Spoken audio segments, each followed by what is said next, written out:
himself, and he gave us the inspiration to do his things. You see over here the Imam, he highlights the act of doing shukr and thanking Allah is an act of inspiration. And further than that, the Quran in Surah An-Nahl says, وَأَوْهَى رَبُّكَ إِلَى النَّحْلِ, that Allah, he revealed to the honeybee, that if Allah can reveal to a creation which is not a human being, do you think Allah cannot reveal to the Imam of the time, who is seen as the connection between the creation and Allah? So you find from the second reason, the reason as-Sahīfah as-Sajjadiyah is called the sister of the Quran is because the one uttering these du'as was divinely inspired. But at the third level, you find the reason it's called the sister of the Quran is that in the way the Quran is unparalleled in being the words of the Creator, as-Sahīfah as-Sajjadiyah is unparalleled in being the words of the creation. You see, the Quran, it highlights time and time again, O human being, you cannot bring the likes of this Quran. It says that if you think there is doubt within this Quran, then bring the likes of this Quran. And if you're not able to do that, then bring 10 chapters like this Quran.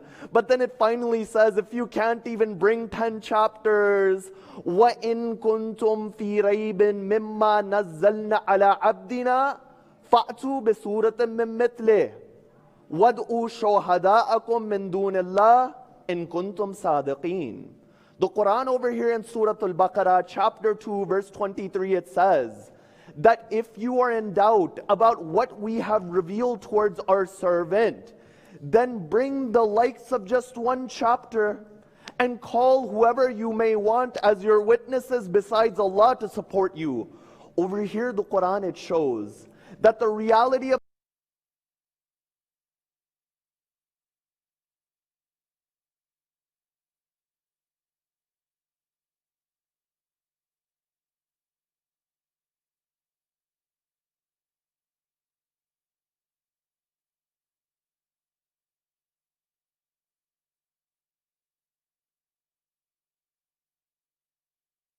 the likes of just one dua from as-Sahīfah as-Sajjadiyah. No,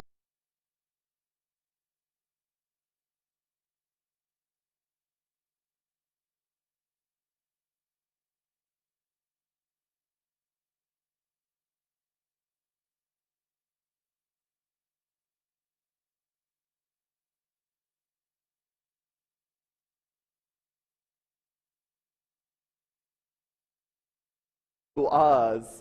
So you find from these stages, as-Sahīfah as-Sajjadiyah was called the sister of the Quran.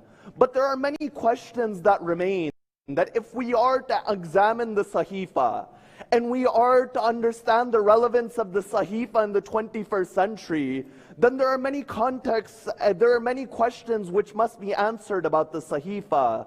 And this is why tonight, I'll examine the context and the historical compilation of as-Sahīfah as-Sajjadiyah, and I'll do so in the following stages. Number one, why is it that Imam Zayn al-Abidin would not openly give sermons and have large classes like the other Imams? Why is it that the Imam, he picked the path of supplication? Number two, what does the word Sahīfah literally mean, and where is it found within the Quran? Number three, what was as-Sahīfah as-Sajjadiyah known as within the early Islamic era? And why was it called as-Sahīfah al-Kāmila, the perfect scrolls? Number four, through what chains has Sahīfah as-Sajjadiyah reached us? Number five, what is the famous narration of Mutawakkil bin Harun, where he compares the Sahīfah of Zayd to the Sahīfah of Imam al-Baqir? Number six, what have ulama said about Sahīfah as-Sajjadiyah, and what have non-Muslims said about Sahīfah as-Sajjadiyah? And number seven will be a survey of some of the du'as found within as-Sahīfah as-Sajjadiyah. And within these parts, we hope to understand the context and the historical compilation of as-Sahīfah as-Sajjadiyah.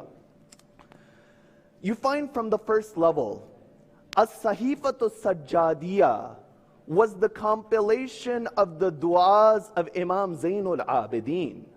But the question it arises is that why did Imam Zayn al-Abidin not follow the tradition of the other Imams? When Amir al-Mu'mineen would give sermons and Rasulullah would give sermons as a prophet, why did Imam Zayn al-Abidin not openly give sermons? Or on the other hand, if Imam Muhammad al-Baqir had his courses and Imam Ja'far al-Sadiq had 4,000 students, why is it that Imam Zayn al-Abidin didn't have this large number of students? To understand this question, we have to understand the historical context after Karbala. You see, I've said on numerous occasions, as-Sahīfah sajjadiyah was one of the outcomes of Karbala. That from the wounds and the hardships of Imam Zayn al-Abidin, Imam Zayn al-Abidin showed that what does a heart with tawakkul and trust in Allah look like?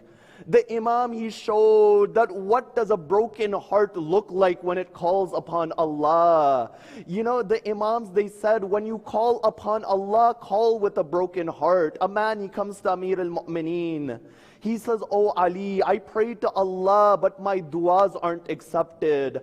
Amir al-Mu'mineen says, "Oh man, it's because you don't call Allah in the way a child calls its mother." The man says, "Oh Amir al-Mu'mineen, how does a child call its mother? How does it call? Amir al-Mu'mineen says, a baby, when it calls its mother, it doesn't use words, it uses tears. In the same way, when you speak to Allah, use your tears to express your condition. After all, what does the Imam say in Dua al-Kumail? That, oh Allah, my capital is what? Silahuhul buka. That my capital is my tears." So you find Imam Zayn al-Abidin within that society, he could not openly give sermons, and he could not have large number of classes, even though there are students of the Imam like Az-Zuhri, the famous Medinian historian. But you find what Imam Zayn al-Abidin did in that time is that he would give dua. When the government of that time was watching the Imam, and they claimed to be Muslims, they had a dilemma over here. If they stopped this man from reciting supplications, then they would be called hypocrites openly. But what did the Imam do? He would recite these du'as, but all of Islam would be found within these du'as. He would recite these du'as, but whatever he would want to say in a sermon is found within these du'as. That when the Imam, he wanted to explain morality and akhlaq and the morality of the Prophet, everything is found in Dua Makarimul Akhlaq. When the Imam wanted to explain the reality of Allah, it's found within his first dua. And oftentimes, the words of Imam Zayn al-Abidin, they echo the words of Amir al-Mu'mineen Ali bin Abi Talib. For example, when you look at the first dua on hamd and praising Allah, Imam Zayn al-Abidin, he says, "Alhamdulillahi, ajazat an natihi ohamul wasifin." The Imam is saying that praise be to Allah.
And the job, and the job, and the job, and the job, and the job, and the job, and the job, and the job, and the job,